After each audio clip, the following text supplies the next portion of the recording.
Hi everybody, DUGROZ here with DUGROZ Reports. Welcome to another episode of Frugal Points, the series where I drive in my car and talk to you about the philosophical side of points and miles. Today I'm going to talk to you about two different cards that I'm considering dropping, and I think these are rather controversial droppages because a lot of people would say these cards pay for themselves. Let's dive in. First up is the ever popular Capital One Venture X. Now I'm going to assume you know what the Venture X does, and I'm not going to spend time reading the website to you or anything like that. But we all know the way, quote unquote, that it pays for itself is with two parts. First of all, you get 10,000 points every year on your anniversary. Well, that's easy to use. But secondly, there's that $300 travel credit within the Capital One portal. It's not a statement credit, so there's no longer a way to gamify that. You have to actually use travel within the Capital One portal. So those two put together would have a value of, conservatively $400, thereby, at least in theory, offsetting the $395 annual fee. Well, concern number one is, are the portal prices inflated?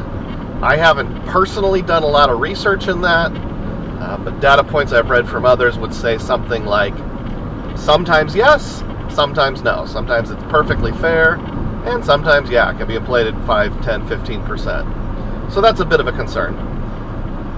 Secondly, I had my renewal in late January, maybe early February, and I'm struggling to figure out how I'm going to use that. If I'm staying at a chain hotel that I have some degree of status with or wanting to earn points on, I don't want to book through the portal because I'm not going to get any of my normal status or points or nights recognition. I'm only going to get the stay. So normally I'd think about one-offs or independent hotels that aren't part of a chain, and I don't have any plans along those lines the rest of this year.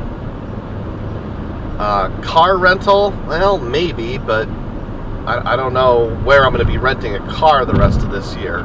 We're going to Washington, D.C. in the summer. Not planning to rent a car, at least tentatively. Maybe I'll change my mind for part of that, go to Mount Vernon or something along those lines. When I go to New Orleans in the fall, I'm not planning to rent a car, just use public transit. Don't really need to fly anywhere. I have so many different ways of using airline stuff. I've got all my flights the rest of the year booked up. I'm using Southwest credits to get to New Orleans. I'm using Delta credits that I already have to get back. I've already bought tickets through British Airlines on American for the DC trip, so I just don't have the need to buy flights. So what am I using this portal for? Well, it's possible that, maybe my sister or one of my other relatives will come visit this summer and ask me to help them book a hotel, but a lot of times they want to pay for their own hotels and use their own credit cards. So yes, I'll figure out a way to use it. I won't just let it go. But the fact I'm having to have this heartburn and consternation over using it makes me feel like I just don't want to commit myself. It's very different to me than the Sapphire Reserve credit, where you just get $300 on whatever. I don't have to go through a portal. That seems a lot easier. The US Bank Altitude Reserve seems a lot easier. I've already used that by renting a car this year. I used that one on dining, actually. I used the CSR to rent a car. So, considering dropping it, I just don't use it that much. Idea number two is dropping the Wyndham Earners Business Credit Card. Now, I know that might be a little controversial, but it's whoa, Doug, you've used Vacasa twice and cottages.com once to very good value. Well, there's a couple thoughts there. It was devalued a little bit early this year. And I won't go into those details, but if you know, you know. There's limits on how much value you can get, such as with Vacasa. The maximum is now $500 in value per bedroom per night that you can get. Oh, I'm in the wrong lane. Heading across. So, yeah, you get, I can't remember, it's either 10,000 or 15,000 free Wyndham points a year.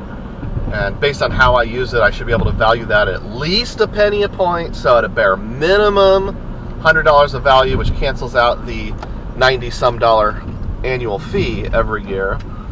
But it's my only Barclays card. There's some things I don't really like about Barclays. Like, for whatever reason, I do my primary banking with Wells Fargo.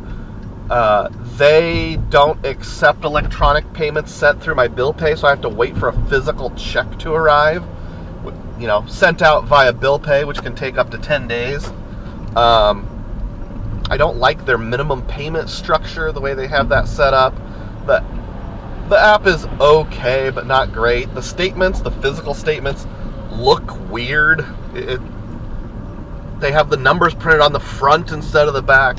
These are all minor, but there's just some things I don't love about Barclays.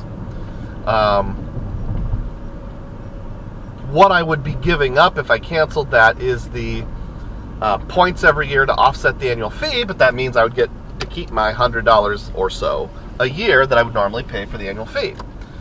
Plus, it's not like I couldn't ever use Vacasa again, because I could buy Wyndham points. They go on sale for less than a penny a point, usually at least once a year, sometimes twice a year.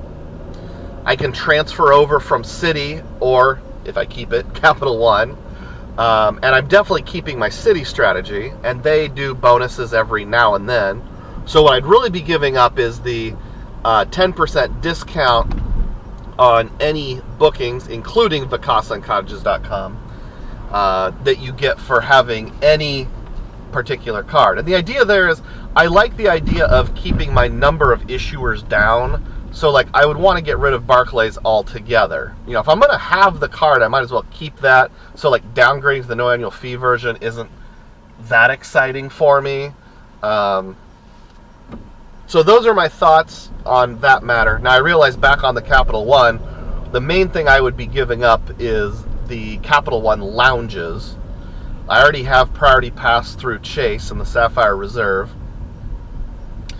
The 3 Capital One lounges in the 3 D towns, Dallas, Denver, and Dulles.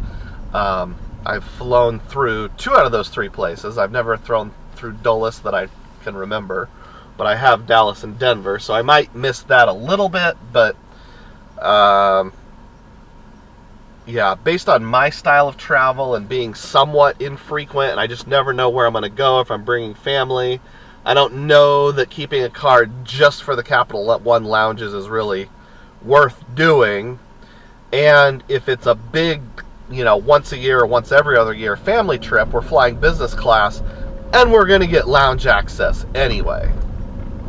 So, if you appreciate this type of content, it would mean a lot to me if you subscribe to the channel and click the thumbs up button. And as always, may your spending be frugal, and may your points be plenteous. Thanks.